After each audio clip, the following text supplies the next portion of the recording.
Good morning, you guys. It's your boy Bill Mahari here, represent Mahari Nation Sports Podcast. Much love to the entire LDBC and the entire basketball community. If you want more basketball content, tune into Basketball Conversations every Friday night, 9 p.m. Central Time. This is where we discuss basketball related topics, news, debates, and everything else in the world of basketball. If you're new to the channel, make sure to hit the subscribe button and hit the bell icon to get all the latest notifications when I start dropping videos and live streams. So, this is another episode of Morning Historical Perspective where I break down great players, series, teams, anything you guys want to talk about. If you have any suggestions, just hit the comment section and I will guarantee you a video ASAP Rocky within 24 hours. So, for this episode, we're going to talk about one of the greatest pure scorers in the history of basketball and a guy that many players admire back in the 80s. And this guy goes by the name of Mr. Pistol Pete, Pete Maravich. This is the kind of player that is regarded as one of the greatest pure scorers and greatest players in the history of basketball. A guy that averaged 44 points per game in NCAA play before the 3-point line and the shot clock. All right. So we're going to try to break this down from his childhood all the way up towards his college time, and then we'll discuss about his pro career. Okay. So he was born by the parents of Peter Press Maravich and Helen Graver Maravich. Okay. They were both born in Beaver Country in Western Virginia near Pittsburgh. And Maravich, as a youngster, amazed his family and friends with his basketball abilities. He basically enjoyed a close relationship with his father, but the downside was that his father was a demanding type of person because his father was a basketball coach himself, and he was motivated more than anything else to achieve fame and fortune in the sport. And Maravich was the son of a Serbian immigrant and a former basketball player turned coach. And his father was responsible for showing him the fundamentals when Pete was 7 years old. And because of that, Maravich spent countless hours practicing tricks, passes, pump fakes, and even long range shots. Okay, when he started playing basketball, his family moved to South Carolina when he was in his teens, and he began playing varsity ball at Daniel High School in Central South Carolina a year before he was old enough to attend the school. So from 61 to 63, Maravich participated in the first ever game that featured against a team that was basically an all black school. During that time in '63, his father departed from his position as head basketball coach. He departed from his position as head basketball coach at Clemson University to join the coaching staff at North Carolina State. And because of that, his family had to move to Raleigh, North Carolina, and allowed Pete to attend Needham B. Broughton High School. And this is during his time where people began to notice his ability as Pistol Pete because of the famous moniker of shooting the ball like a pistol. And during his time in high school, he averaged 33 points per game and was the most talented player on their high school team. But he never really liked school. And in 1965, he then attended Edwards Military Institute, where he basically continued the same production. But he never liked school, never that he didn't like the Edwards Military Institute. And it was widely known during that time as a child that Press Maravich, his father, was extremely protective of Maravich and would guard against anyone that guard any issue that may come up during his adolescent years. He even threatened, and there's a story where Press threatened to shoot Pistol Pete with a 45 caliber gun if he drank or basically got into trouble. Those are the stories that you cannot forget. Those are the kind of stories that just needs to be reminded of. And you could say that Press was a little bit crazy, but he was crazy to try to protect his son from going down a downward spiral. And I think what you're going to hear from his post basketball years is that some of the issues that he had in his childhood were pretty much too much for him to bear. So continuing, Pete Maravich was basically staying at 6 feet 4 inches in high school, and when his father took the job at Louisiana State University, Pistol Pete followed his father to LSU. Now you moved into his college career. During that time in the 60s, the NCAA prohibited first-year students from playing basketball at varsity level, which meant that he was forced to play on the freshman team. But in his first ever game in LSU at the freshman team level, he scored 50 points, grabbed 14 rebounds, and dished off 11 assists against Southern Eastern Louisiana College. Impressive.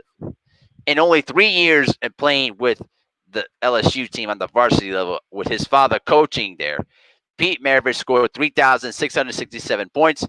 1,138 of those came during the 67-68 season, 1,148 during the 68-69 season, and 1,381 of them came to the 69-70 season, while he averaged between 48.8, 44.2, and 44.5 points per game, respectively.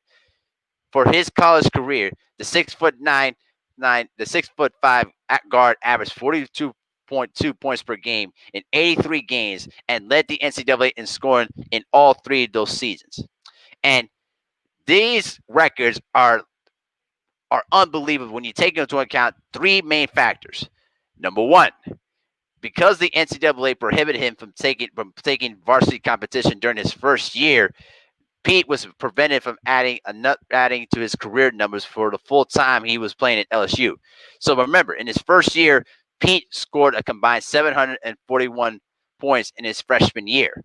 Now you add that to the numbers that he had. You add that with the 3,667 points. You add to those numbers as I calculate this just real quickly here. You add the 741 points that they did not count in his freshman year, he would have scored over 4,408 points. Amazing. Number two, Pete Maravich played in an era where the three-point shot didn't exist at that time. And the significant difference is really raised suspicion about how high his averages could have been if they would have added the three-point line. Because remember, given his ability to shoot the ball from long range and how component this was, it may have altered his play to the point where he would have hunted for the three-point shot more frequently. And it basically was reported by then coach Dale Brown that he charted every single shot Pete Maravich scored and concluded that if his shots were from three-point range, has been counted for three points, he would have averaged 57 points per game. And thirdly, the shot clock. Since the NCAA didn't institute the shot clock during NCAA during his time in college, which meant a time limit on ball possession, speed up the play, and mandates an additional number of field goal attempts, all right, he was still able to average about 44 points per game without a shot clock and without a three-point line. Think about that. No college basketball player from the 70s or the 80s, the 90s, even today would have put up the averages that Pete Maravich did. It just goes to show you how talented this kid was at college. And if he would have played all 4 years, he would have had over 4,400 points throughout his career. Just unbelievable. You know what I'm saying? This kid was putting up numbers that just never were heard of before. More like Wilt Chamberlain scoring type numbers. It was unbelievable. You know what I mean? So now you flash forward 40 years later, many of his records and LSU and NCAA records still stand. He was a three-time All-American. Unfortunately, his teams never played in the NCAA tournament, but he played a significant role in turning around the LSU program that posted a 3-20 record in his first year. You know what I mean? And he also got a chance to play in the 1970 NIT tournament when they finished fourth in that tournament. So even though he never had a chance to play in an actual NCAA tournament because the rules were kind of rigged at the time, he was still able to produce and was still able to attain many records during his time in LSU. I mean, it was just unbelievable what this kid was able to do, and you'll never ever be able to see that in any college player. Period. I don't care what great player you there. You put those numbers against any other great players during that time. Shoot. So you move on towards his professional career. So the Atlanta Hawks, who were looking for a superstar quality player to add for their team, they selected Pete Maravich with the third overall pick. Now, the problem with Pete Maravich was that he was not a natural fit there because they already had a top scorer by the name of Lou Hudson, who's an Golden Gopher alumnus too. And in fact, Maravich's flamboyant style stood in contrast to the conservative play of not just Hudson, but also star center Walt Bellamy. And it did not help with the fact that a lot of the veteran players on the team resented the fact that he had that the $1.9 million contract that he basically received from the team, which was a very large salary at the time. And you combine that the fact that he was a white guy playing in Atlanta. I mean, he was getting paid more than the other star players that were obviously black. I mean, it just is what it is. But but despite that, he appeared basically in 81 games during his rookie year in Atlanta, and he averaged 23.2 points per game. That was good enough to earn NBA All Rookie Team honors. And he was able to manage his flamboyant skills and different assets to with his teammates. So much to the point where that Lou Hudson benefited from his influence on the court when he set a career high 26.8 points per game. But unfortunately, it didn't duplicate with a line of wins that they only finished with 36 wins that were basically 12 fewer than the previous year. And even though they made the playoffs, they ended up losing in the first round. But Pete Maravich struggled somewhat in his second year as the scoring dipped from 19.3 points per game, and the Hawks finished once again with 36 wins. Despite the fact that they made the playoffs, they ran up against the Boston Celtics that were pretty much good up a good fight, and Maravich averaged 27 points a game in that series, but it wasn't enough. Third year, Maravich erupted, having one of his best seasons early on. He averaged 26.1 points per game. That was fifth in the NBA at that time. And he dished out 6.9 assists per game, which was sixth in the NBA, with 2,063 points. And with Lou Hudson's combining with his scoring with 2,029 points, they were basically the second set of teammates in league history to score over 2,000 points in a single season. Just amazing accomplishments. Then they improved their record by winning 10 more games to finish with 46 wins. But once again, they were bounced out of the first round of the playoffs. Unfortunately, playing in Atlanta and playing in a different style in a different city was just not a natural fit for him. And he became more seclusive a little bit, as you guys will see later on. All right. So in the summer of '74, um, an expansion franchise was preparing this full season, and that was in New Orleans. And that was basically they were called the New Orleans Jazz, and they were looking for a superstar to try to generate some excitement for basketball fans in that city. And they saw that Pete Maravich was the perfect man to do it.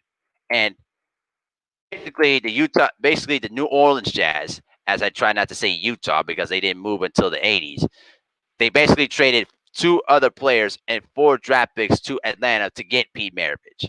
And when he basically joined New Orleans, the team struggled in his first year. Even though Pete Maravich managed to score 21 and a half points per game, he shot a career worst 41.9% from the floor, and they only won 23 games. That was basically the worst in the NBA. Even though the Jazz tried their best to try to build a supporting cast, they just could not get themselves over the hump. And then injuries started to plague him a lot. During the 75-76 season, he only played 62 games, but he still was able to average 25.9 points per game.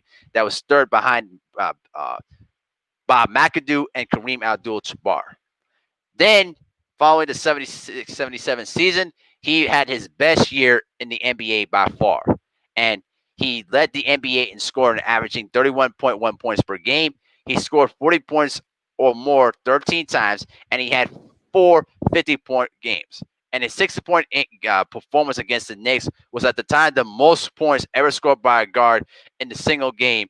And only two players at any position had scored even more, which is basically Will Chamberlain and Elgin Baylor. unfortunately, injuries to his knees really deteriorated his abilities, and his knee problems basically plagued him throughout his career. He only played 32 games in 77, 78, and he only played 49 in 78, 79, and and unfortunately, Pete Maravich was starting to lose interest in basketball a lot. It felt like as if that he was becoming more seclusive to basketball, and he started developing a lot of alcohol related issues, a lot of emotional and traumatic issues dating back to his childhood and stuff like that. Just all these different things really played into his final years in the NBA. And when the Jazz moved to New Orleans starting from the 79-80 season, Pete Maravich basically moved with the team, but his knee problems continued to gradually get worse. And unfortunately, he only played 17 games, early in that season. You know what I mean? And unfortunately, in January, he was basically placed on waivers. Even though he signed with the Celtics and was playing with rookie superstar Larry Bird, you know, Maravich basically adjusted to being a part-time contributor, basically becoming a spot-up shooter coming off the bench. You know what I mean? And even though he helped with the Celtics winning 61 games that year, you know what I mean? The knee problems were just too much for him to deal with, and he basically retired at the end of the season. Almost the same season, the NBA instituted the 3-point shot. So during his 10 years in the NBA, he played in 658 games, averaged 24.2 points per game, dished out 5.4 assists per game. All right. And in his career field goal percentage, he shot 40% from the field and shot 77% from the foul line. But unfortunately, you know, after his retirement, he became reclusive for 2 years, because he was trying to find a new purpose in life outside of basketball because it was the only thing that he knew in his life, and he was he was doing all sorts of different things. He tried to practice yoga, Hinduism, read Trappist monks, Thomas Harrison's type of stories, and took a interest in the field of ufology. This under undefined objects, and he also tried to explore vegetarianism and microbiologics. Um, Unfortunately, he also developed an alcohol problem, along the way too. And before his death, 3 years later, he lost his father to cancer in '85, and this had a huge effect on him. Now, he eventually, developed evangelical Christianity years before his death, and it pretty much, you know, gave him a little bit of a different focus. But then in '85, like I said, he lost his father, and his mother has already died. Basically a year later, who basically was killed herself at that time too, and all these different things played into the psyche of Pete Maravich, and tragically, and the most ironic thing was that he said that if he had to die, he would rather die on the basketball court. So on January 5th, 1988, while playing in a pickup game, he basically collapsed to the floor and died due to heart failure. And he was only 40 years old.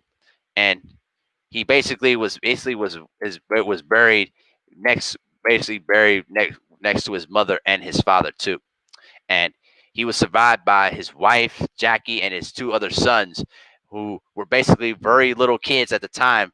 Actually, Jason was only 8, and his other son Josh was only 5 when his father died. And his wife at the time shielded the children away from all the media attention. And you know, his son Jason, during an interview with USA Today, pretty much talked about how his dad gave him a Nerf basketball, and he basically was hooked up to it since, and it encouraged him to pursue basketball.